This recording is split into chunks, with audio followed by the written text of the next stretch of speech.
Merci, bonsoir à vous tous réunis à la salle Paramount pour cette soirée. Là, moi-même, j'ai pas entendu la toune qui jouait pendant que je rentrais, puis je pense que ça serait important que mon DJ il la remette pour que vous puissiez tous réécouter les 21 secondes du refrain, s'il vous plaît.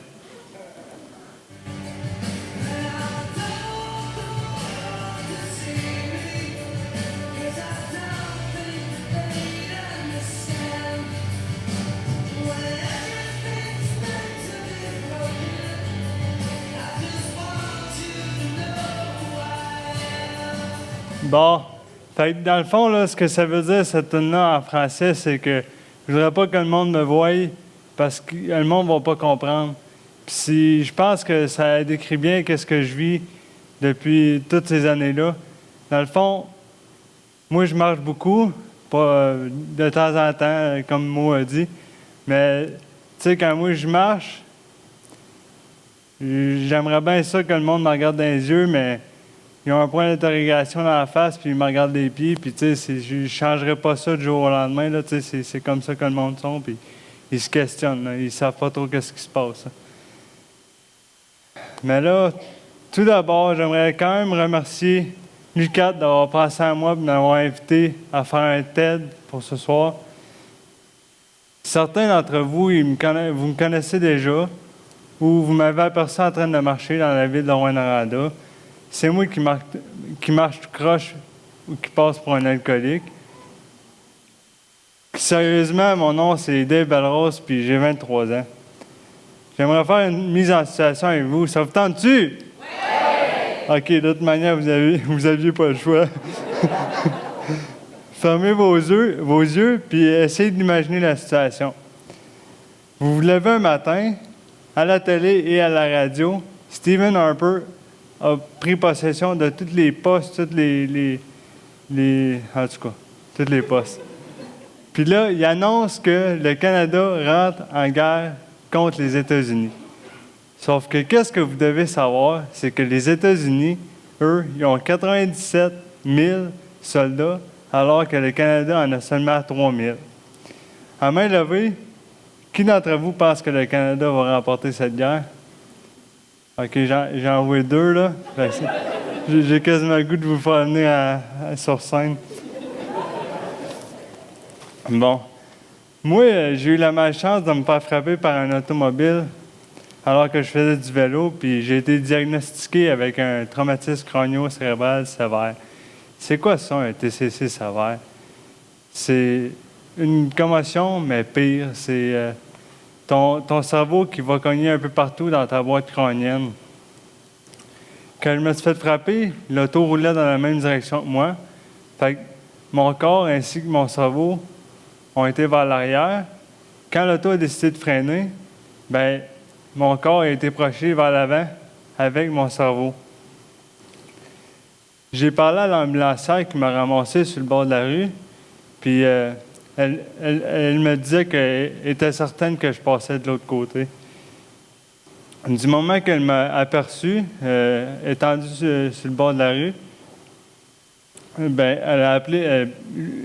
Du moment qu'elle m'a vu sur le bord de la rue, jusqu'au moment où je suis arrivé à l'hôpital, elle a appelé 4 fois à l'hôpital pour être certaine qu'elle allait avoir une équipe prête à m'accueillir et prendre soin de moi. Se rendre à mon chalet, ça prend habituellement une demi-heure, alors que eux, ça leur a pris 15 minutes, en plus de s'être trompés, puis d'être allés jusqu'à Saint-Roch-de-Bellecombe avant de revenir à Sainte-Agnès-de-Bellecombe où j'étais. Une fois à l'hôpital, j'ai passé des scans et j'ai été transféré par avion ambulance à Montréal durant la nuit. Pendant ce temps-là, mes parents, eux autres, sont partis pour Montréal en voiture.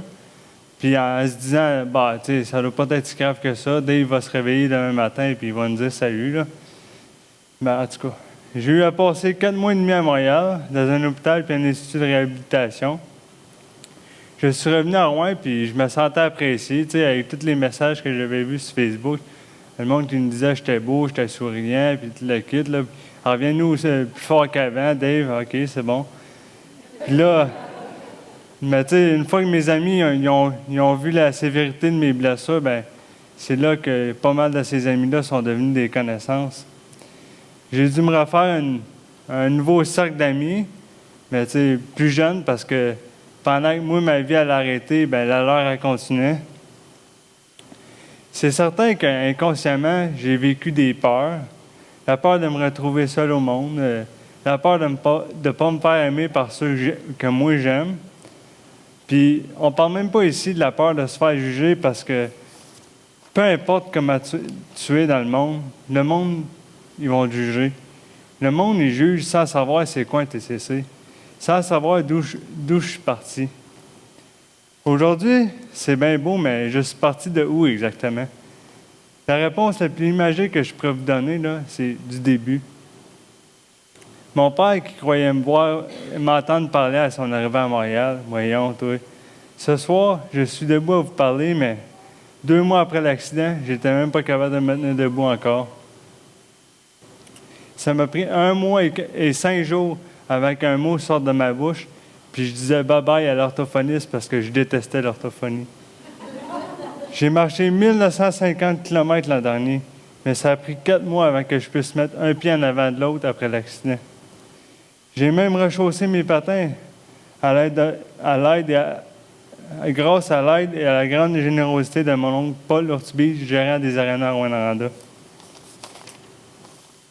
C'est une fois rendu à Rouen que j'ai atterri en termes d'hôpital.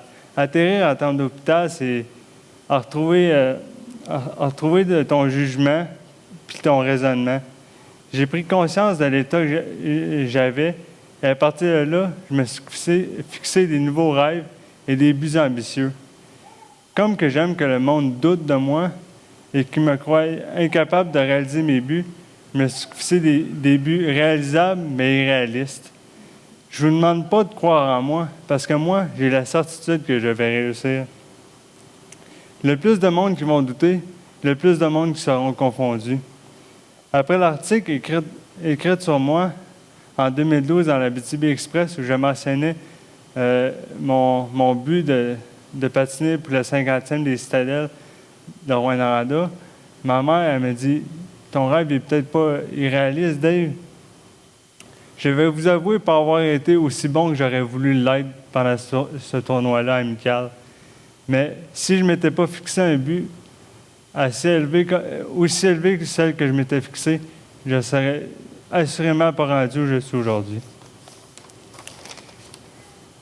Quand j'ai fait mes conférences dans les écoles primaires, les jeunes me demandent « Pourquoi tu marches autant? Tu trouves ta force où, Dave? » C'est facile. Je marche beaucoup parce que c'est le seul espoir qui me reste de retrouver la personne que j'étais avant. Puis ma force, je la trouve dans tout le monde qui me laisse tomber, puis qui m'ont laissé tomber auparavant. Ma force aussi, je la trouve aussi dans le monde qui doute de moi. Dans un seul but de les faire regretter un jour d'avoir douté de moi, puis de m'avoir laissé tomber. Depuis que je l'ai vu dans mon cauchemar, j'ai réalisé une affaire. Dans la vie, tu as juste besoin d'avoir le courage de commencer. Et ensuite, quand le monde va te voir faire les efforts pour t'améliorer, ils vont t'encourager. Puis juste ces encouragements-là, ça devrait être assez pour te donner le courage de continuer. Je ne me suis jamais levé avec l'idée de changer le monde, mais de plutôt changer ma personnalité et mes valeurs, tout en gardant ma mentalité de gagnant, pour enfin en sortir vainqueur de cette situation-là. Je ne vais pas vous cacher que ma confiance en soi est inexistante, ainsi que la confiance aux autres. L'image que les autres ont de toi est souvent très touchante et inspirante. Quand je me fais dire au gym par un monsieur de 60 ans et plus que je suis son modèle, c'est touchant. Même que, sur le coup, je me suis permis une petite blague dans ma tête en me disant qu'il avait attendu longtemps pour se trouver un modèle. Ou la fois où je retournais chez moi après le gym, et une madame m'arrête pour m'offrir une ride que j'ai refusée, bien évidemment, pour qu'elle commence à me dire qu'elle avait parlé de moi au souper à ses enfants. Dans ces moments-là, j'ai le cœur qui brûle de chaleur. Toutes ces belles paroles viennent avec une certaine pression que je m'inflige moi-même. Je sais que le jour où je vais arrêter de me battre, plein de critiques vont faire surface. En même temps, je me bats pour ma santé aujourd'hui et il y a toujours des gens pour nous critiquer. Je vous parlais d'une mentalité de gagnant tantôt, et certains ne savent peut-être pas ce que ça veut dire, mais moi, dans la vie, je ne fais pas face à des problèmes, mais je fais face à des défis. Je vous parlais aussi d'une guerre au tout début. Bien, moi, ma guerre elle a commencé le 16 août 2009. Puis pour tous ceux qui pensaient que le Canada allait perdre parce qu'ils avaient juste 3% des soldats à la guerre, moi, je n'avais que 3% de chance de vivre la vie que je mène aujourd'hui. Et je ne l'échangerais pour rien au monde. À tous ces gens, je vous dis d'essayer d'avoir une plus grande ouverture d'esprit et de vous accrocher à vos rêves. Merci, bonsoir.